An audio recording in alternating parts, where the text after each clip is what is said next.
maaga nga pala kaming nag-asikasuhan ngayon ng aking anakis dahil ngayon nga pala gaganapin yung kanilang Nutrition Month Parade.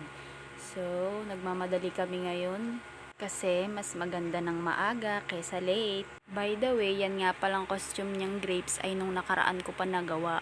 Kaso, dahil nga may bagyo, postpone lagi ang kanilang parade. Diyos ko, excited na pa naman ang batang yan nung nakaraan pa. Gawa nga lang pala iyan sa karton at kartolina. Nilagyan ko lang ng mata at saka bibig para naman mukhang masaya. Para pag napagod ang anak ko sa paglalakad at sumimangot ay may nakangiti pa rin para sa kanya. At yan, nakarating na nga kami sa school niya.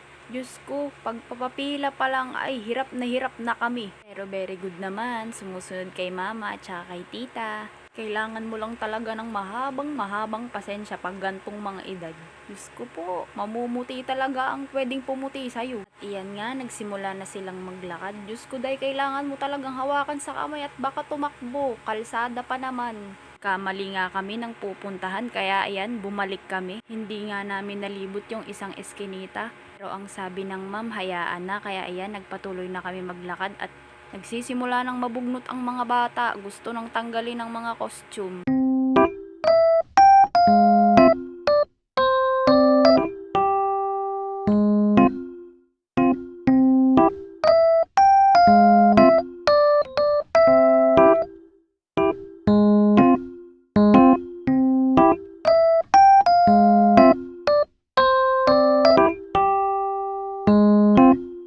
Isa nga pala silang pinicturan dyan para daw may remembrance.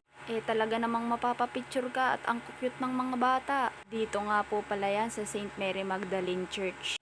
Iyan nga pala yung mga oras na parang ayaw na nila magpapicture at napakainit. Gusto nang umuwi. Pero dahil may pangsuhol na Jollibee, o siya, sige, carry nyo yan. Nakasimangot na nga yung anak ko dyan, nasa unahan pa man din.